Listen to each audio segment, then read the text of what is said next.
Hello students, greetings to you all and welcome you all back to this physics video session.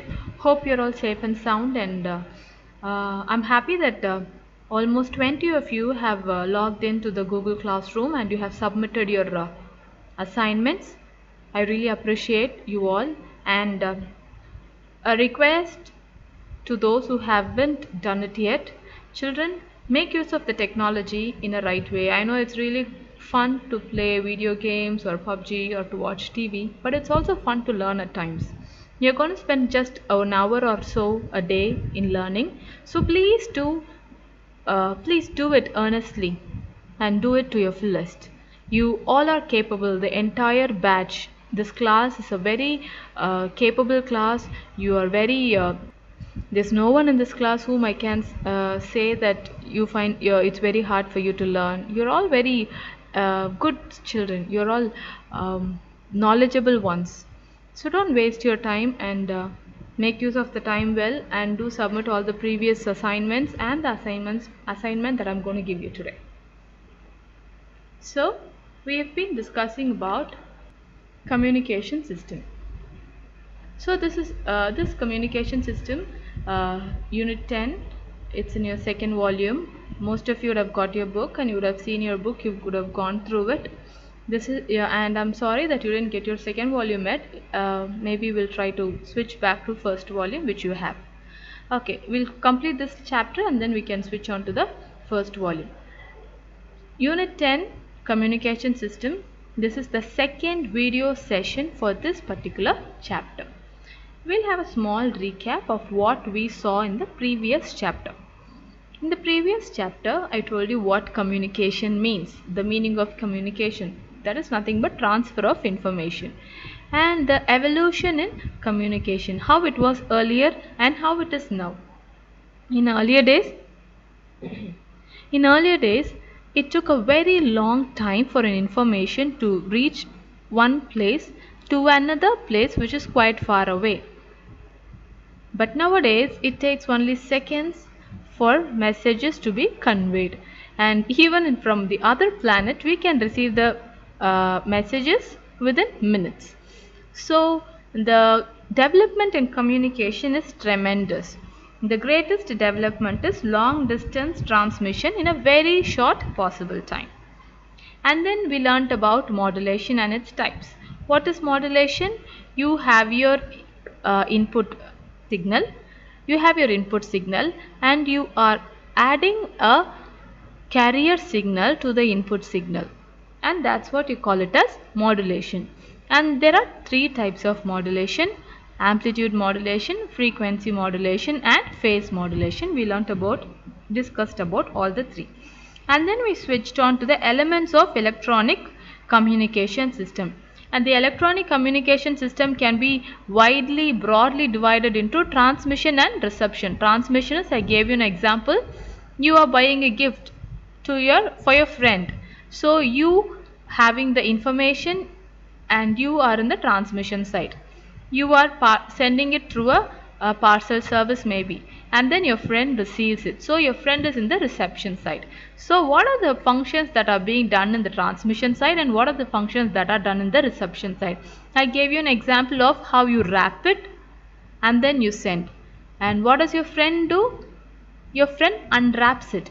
So you do lots of encoding, modulation, amplification, and then you send it to your friend, and there decoding is done, demodulation is done, and then your friend receives the information. So transmission is sending, reception is receiving side. And then we learnt about the parts in the communication system, like transducer, transmitter, modulator, antennas, then how noise is getting added. And then we learnt about attenuation. Attenuation is nothing but loss of energy, loss of strength, or loss of information. And then we discussed about bandwidth. What is bandwidth? It is just a range of frequency.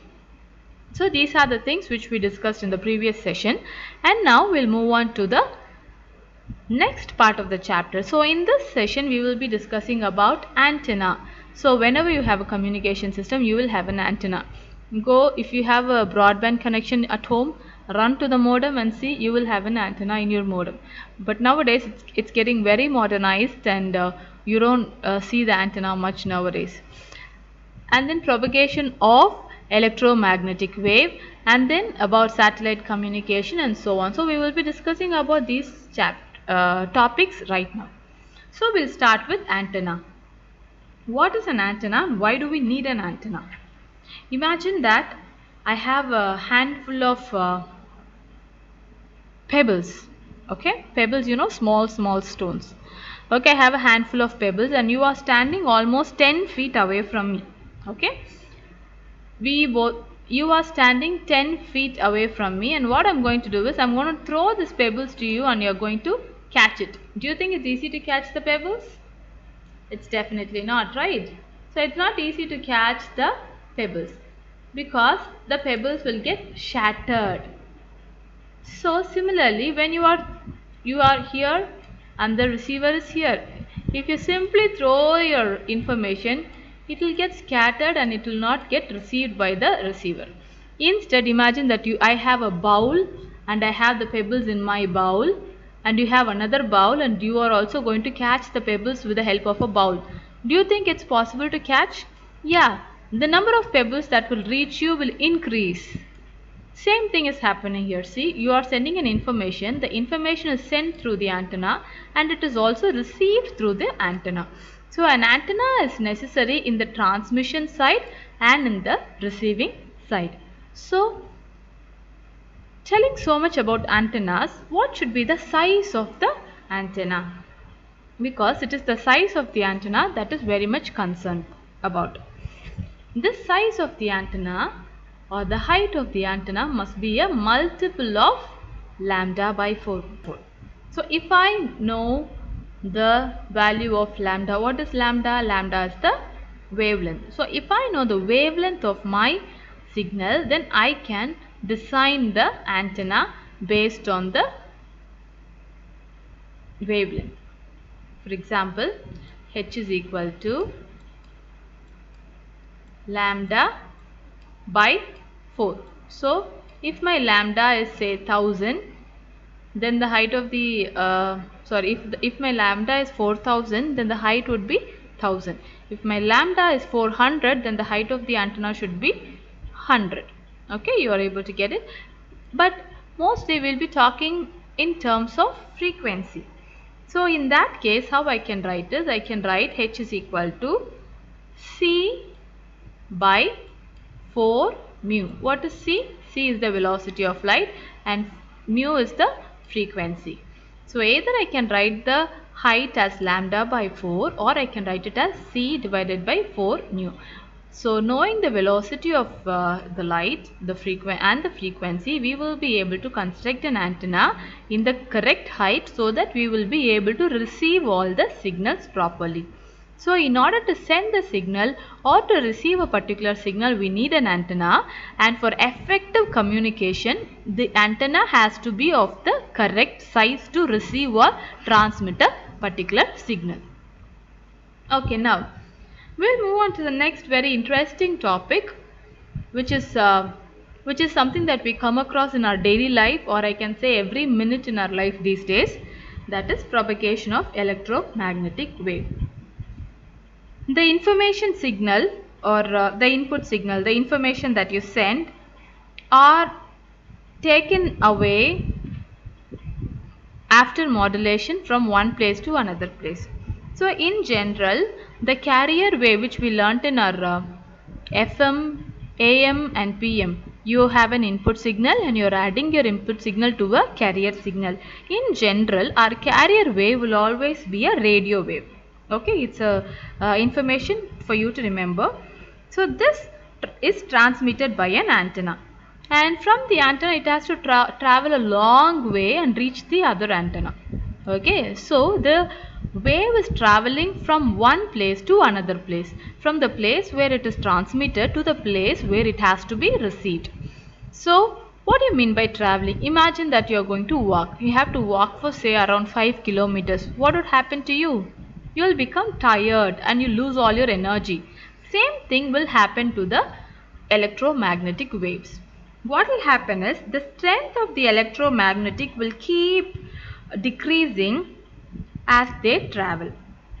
Okay, so when the strength decreases, what happens? The energy will decrease. When the energy decreases, we will not be able to get the full information that is being sent by the transmitter. So this electromagnetic wave is transmitted by a transmitter in three different ways. Those three ways are given here. Ground wave propagation. What do you mean by propagation, by the way? Propagation is nothing but travel. Okay. So there are three different ways by which these electromagnetic waves are propagated. One is ground wave propagation, the next one is sky wave propagation, and the third one is space wave propagation. So what is meant by ground wave? I request you to imagine three different things. For ground wave, imagine a car or a bike or a ship, anything. For a sky wave, imagine a aeroplane, and for space wave, imagine a rocket. So these waves are traveling inside the ground, and this wave is traveling in the sky but not out of the atmosphere, and this wave goes out of the Earth's atmosphere and comes back. Okay, so that's why we are dividing into three different types of traveling or propagation: ground wave propagation, sky wave propagation, and space wave propagation. But see here, for every type of propagation, what is changing? The frequency of the wave changes. And what happens to the frequency? Does it increase or decrease? The frequency increase. For ground wave propagation, the suitable frequency of the wave is 2 kilohertz to 2 megahertz. Kilo is 1000. Okay. And for sky wave propagation, it is 3 megahertz to 30 megahertz. And for space wave propagation, it is 30 megahertz to 400 gigahertz. So why are we going to choose so different frequency? We will be learning now one by one. Okay, so first we'll go for ground wave propagation. What do you mean by ground? Ground is nothing but the surface of Earth.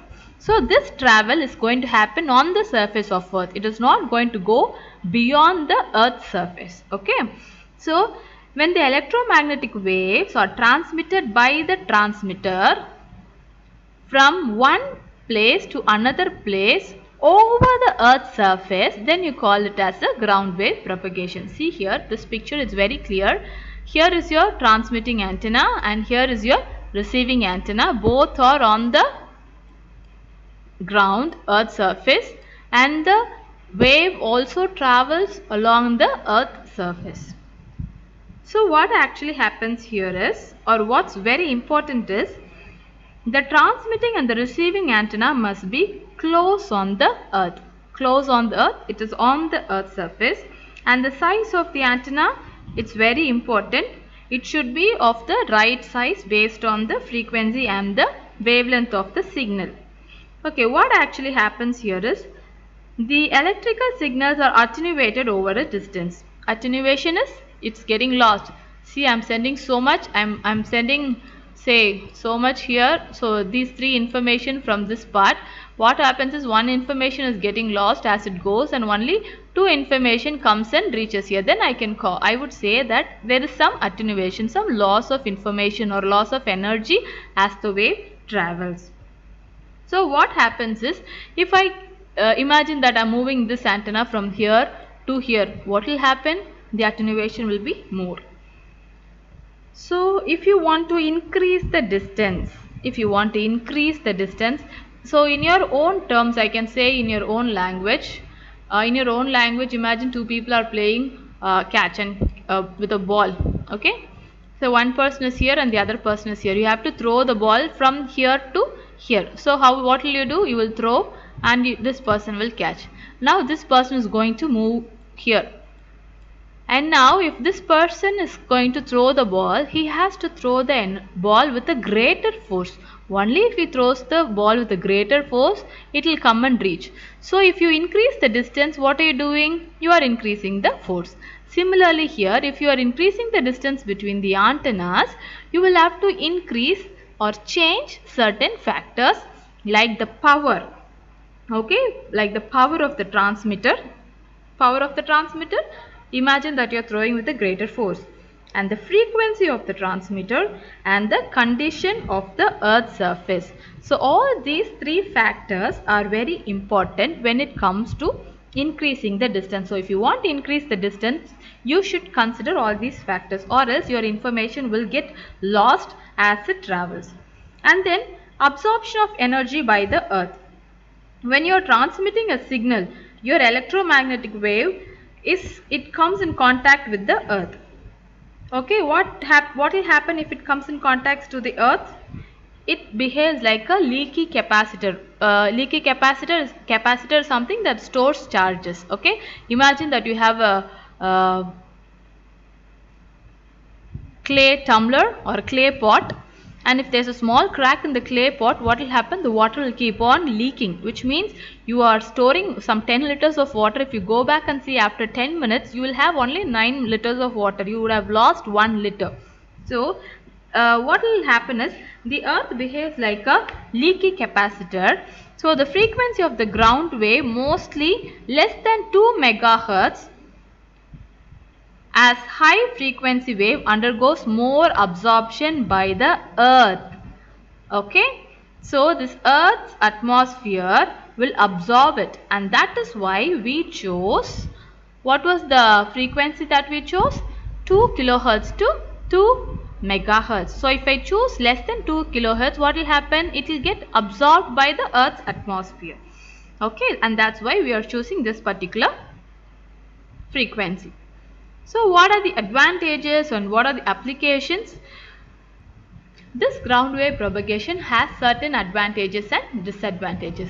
The advantages, you are sending this wave from one place to another place, and as they travel, they go and reach the reception point very effectively, and also the atmospheric condition does not bring about any effect on the transmission. So this atmospheric condition does not affect our transmission of information or signal.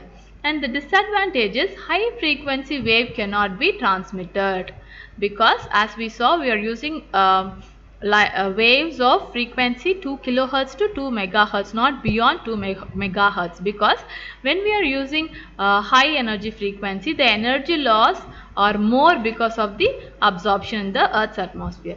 And also it could be used only for a very short range, because if we increase the distance, there will be a loss of energy, that is attenuation. So these are the advantages and disadvantages in ground wave propagation. So we'll move on to the applications of ground wave propagation. As I told you earlier, it is being used for broadcasting, communication, mobile communication also, and it is also used for military purpose at times. So the next type of communication propagation is sky wave propagation. So in the previous thing, that is ground wave propagation, the signal was transmitted along the earth's surface. Now you can see it is going out of the earth's surface, it reaches the ionosphere in the atmosphere. I hope you all would have learnt in geography when you were in some small classes, stratosphere, mesosphere, and one such layer in the atmosphere is ionosphere. So this ionosphere will act as a filter. It does not allow our signal to go out. So in order to stop it, we are going to choose the right type of frequency. Imagine you have a strainer. You know what is a strainer, right? Your mother uses it to filter milk and tea or whatever it is. So in a strainer, you will be able to filter the small particles in it. If you take a funnel, you will not be able to filter small particle, because the hole in the funnel is very big. So here again, this ionosphere acts as a filter, but we should be very particular in choosing the frequency. So what was the frequency that we chose for skywave propagation? The frequency for skywave propagation is 3 megahertz to 30 megahertz. So it's from 3 megahertz to 30 megahertz. So from 3 to 30 megahertz. If I go below 3 megahertz, it will go to ground wave propagation. If I go beyond 30 megahertz, what will happen is the wave will not get reflected, but it would get refracted and go out of the atmosphere or ionosphere. What will happen? I will not get it back. You are sending an information and the information passes through the ionosphere and it goes out. Once it goes out, it will never come back. So the information is lost. So in order to avoid this, we are going to choose the proper range of frequency, that is from 3 to 3 megahertz to 30 megahertz. So here what happens is, again, why we call it as radio wave is because our carrier signal is always a radio wave. So the propagation of this radio wave is reflected by the ionosphere towards the earth. So, and this multiple reflection, and this reflection is more like total internal reflection, right? And then it comes and reaches the antenna or the receiver. This is the skywave propagation. So there is something very new in this particular slide which we have not discussed, and it's what we are going to talk about next, called as skip distance. Okay, so what is a skip distance? You know what is skip means. You would have played in Uno. When you are playing Uno cards, you would say skip, which means the next player is not supposed to play. And when you have a quiz, you would say, I'm going to skip this question. So you will just leave that aside and you will move on to the next one. So what does a skip distance mean here in communication system? A skip distance or a skip zone means it is the shortest distance between the transmitter and the receiver of the sky wave along the surface. So here you can see this is the skip distance. See here, this is the place where your transmitter is, and this transmitter is giving out signals, and it is getting reflected by the ionosphere and it is coming back to the earth's surface. What is the possible place where, or the nearest point where the signal gets reflected back? It's here. Do you see any signal along this surface? No, right? So if I keep an antenna here and if I try to receive the signal, my work will be of no use. I will not be able to receive any signal because this small distance, or the shortest distance between the transmitter and the point of reception of a sky wave along the surface is called as skip distance.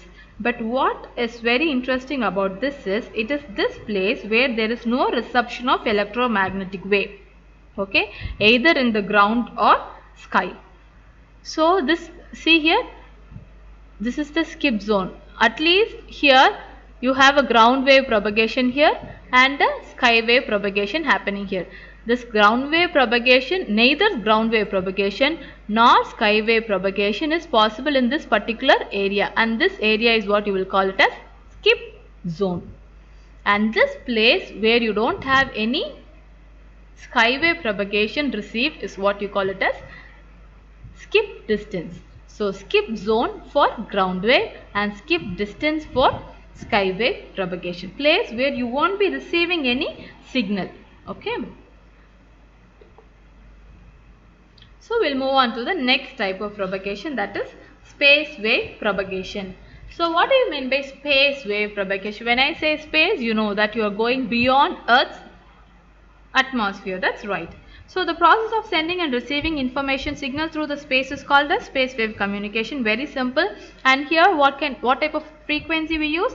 We use a frequency greater than 30 megahertz, that is, we use a very high frequency. Why do we need so much of frequency? Because we have to penetrate the Earth's atmosphere, go reach the satellite and then come back. So in order to penetrate or pass through the atmosphere, we need a signal which has a very high frequency. So what type of wave do we use here?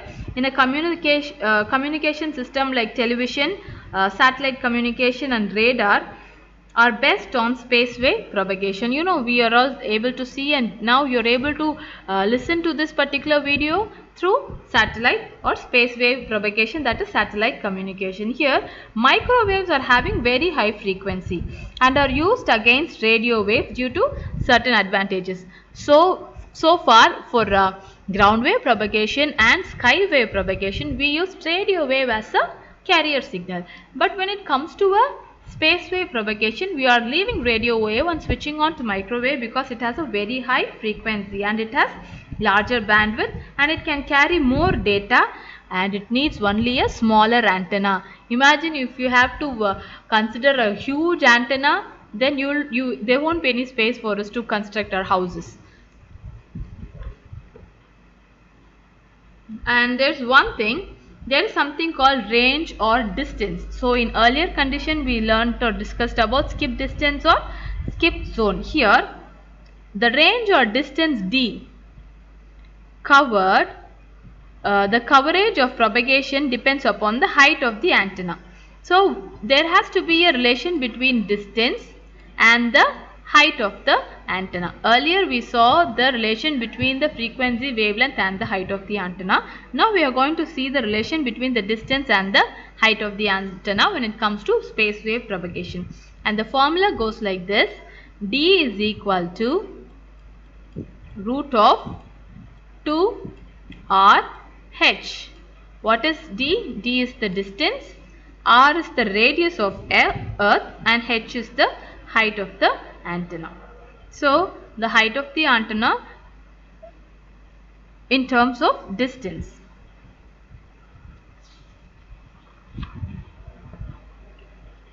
The next few topics are skywave propagation application. So where do we use all this? Of course, satellite communication is very important nowadays. The skywave propagation, it depends on the skywave propagation comes to the lower atmosphere, whereas the space wave communication goes beyond the atmosphere. So the next topic is satellite communication. The next few topics are very simple and something that you know very well. I don't think it's very necessary for me to explain all that. What is satellite communication? The mode of communication of signal between the transmitter and a receiver through a satellite. That's what we call it as a satellite communication. So what actually happens here? You send a signal from Earth, it reaches the satellite and then it goes and reaches the receiver. So here we are using a very wider range of frequency and the bandwidth is also huge. So this high frequency waves, they travel in a straight line. So here in satellite communication there is something called uplink and downlink. Uplink is when your information goes from Earth to the satellite, it is amplified and then sent to the satellite. And then again when it comes back, there are possibilities that your energy of the signal is low. So again it is amplified through the downlink and reaches the person who is receiving it. So what are the other places where we are using this satellite communication? Of course, it is used in a very wide range and few uses are telephone, radio, television, internet. For military appliances, they will have a very exclusive satellite for such confidential communication. Just imagine you having around 2000 satellites moving around your head. That's true. There are a lot of satellites that are going around the Earth every second and they are designed in such a way that they don't hit each other or collide each other. It's not only for communication, there are other uses of satellites as well, like weather satellite. Weather satellite will tell us how the weather would be, it would predict the weather. And navigation satellite, you all use GPS in your mobiles to find places. So there are so many applications for this satellite communication. So the next important topic is fiber optic communication. You are very familiar with fiber optics. So in earlier days, you would have seen that there were landline connection. Even now you have landline connection, but it's quite different. In earlier days, the landline connection is they will have wires connecting one phone to another phone, and your signal, what you speak here, is converted to electrical pulse, and that electrical pulse goes through the wire and it will go reach the receiver. So later on, as the technology improved and science developed, they found something called fiber optics. Fiber optics is, you will have a plastic coating here and you will have a core, and what will happen here? Your information is converted to light rays, and this light ray will be moving inside this core. There will be a total internal reflection happening here inside, and it will go and reach the receiver. What is the velocity of light? That's very huge. So your information travels very fast, and what function is happening inside? Total internal reflection. So nothing goes out. There is no leakage of information. So whatever you send here will be received by the receiver in no time and with 100% efficiency. So this method of transmitting information from one place to another place in terms of light pulse through the optic fiber is called as fiber optic communication. So what makes this very special?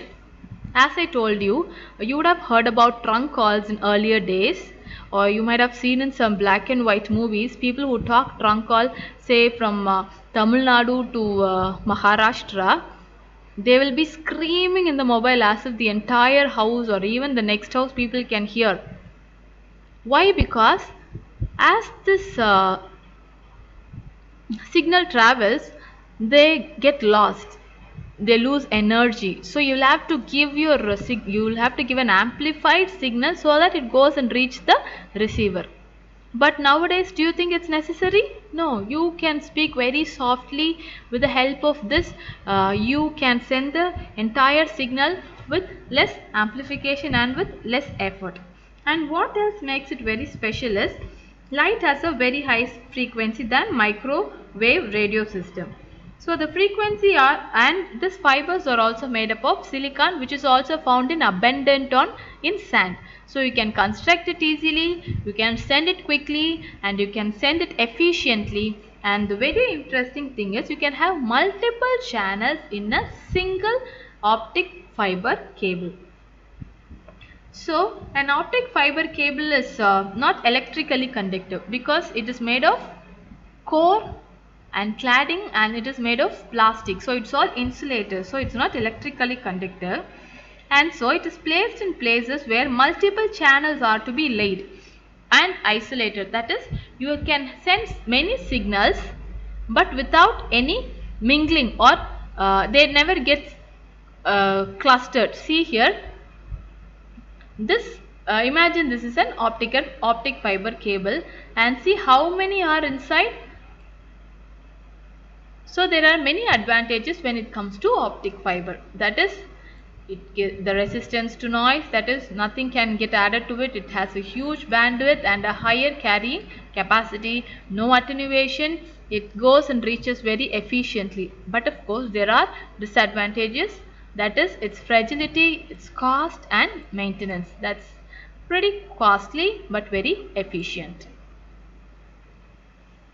Moving on to the next one, radar and its application. What is radar? Radio detection and ranging system. You would have learnt about this radar when you were learning about echo in your smaller classes. And this radar communication has certain applications. Like it's been used in defense, it's been used in spacecraft, and it's also used for research purpose, and it's used in ships, spacecraft, and so many places.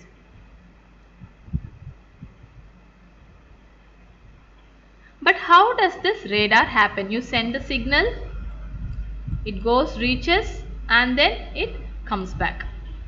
So what actually happens here is the radar is using electromagnetic wave for communication. The electromagnetic signal Initially, it is radiated into space by an antenna in all direction. When this signal strikes the target object here, imagine this is your target object. So when you are sending a signal, it goes like this everywhere, okay? But when it hits the target object, what happens? When this signal hits the target object, it gets reflected and re-radiated in many directions. This reflected signal is received by the radar antenna. So you are sending from here, it gets reflected and it comes back. But what is important is the transmitter, the object which reflects, and the receiver. So there are signals which goes away, but certain signals are captured correctly. This reflected signal is received by the radar antenna and it is delivered to the receiver. So what actually happens here is, it is this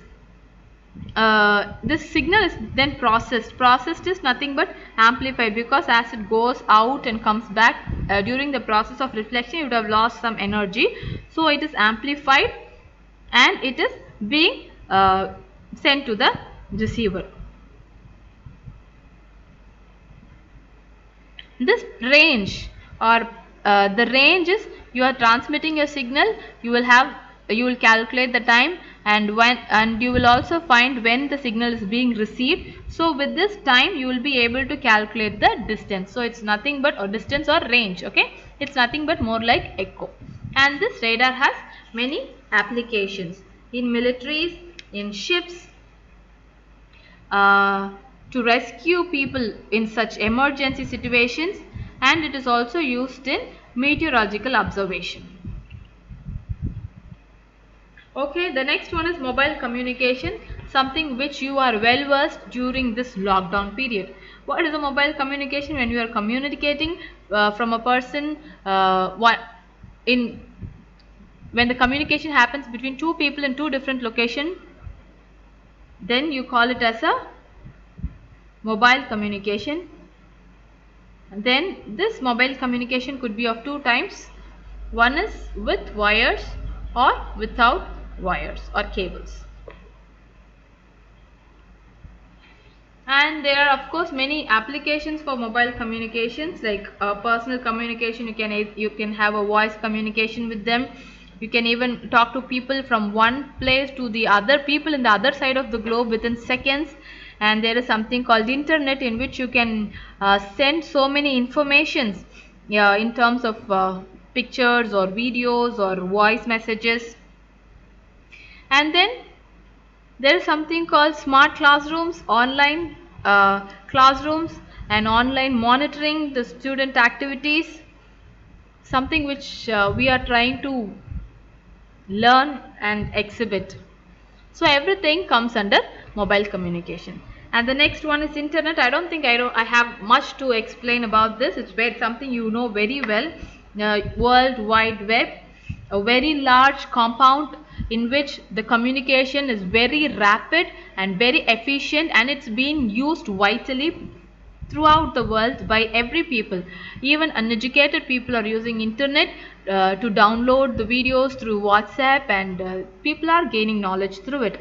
And what are the applications? The search engine www. In which you will be able to download any information that you want.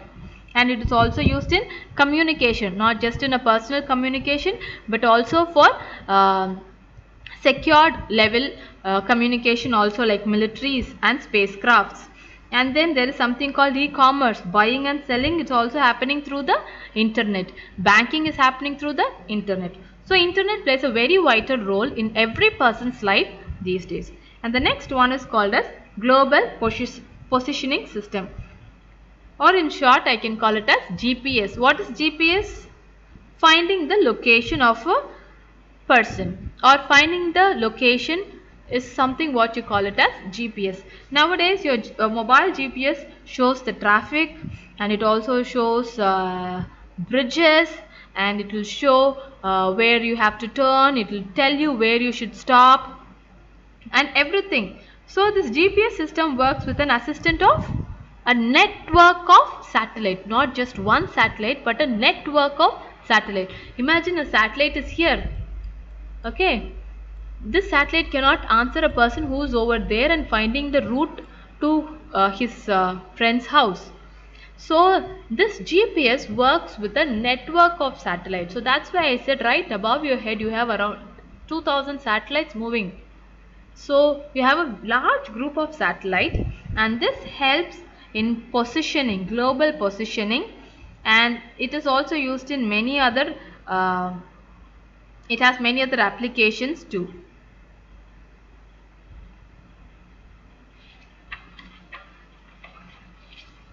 This information and communication technology is also used in various other places, not just in communication or in satellite level communication, or for not just for transfer of information. It is even used by people in the field of agriculture.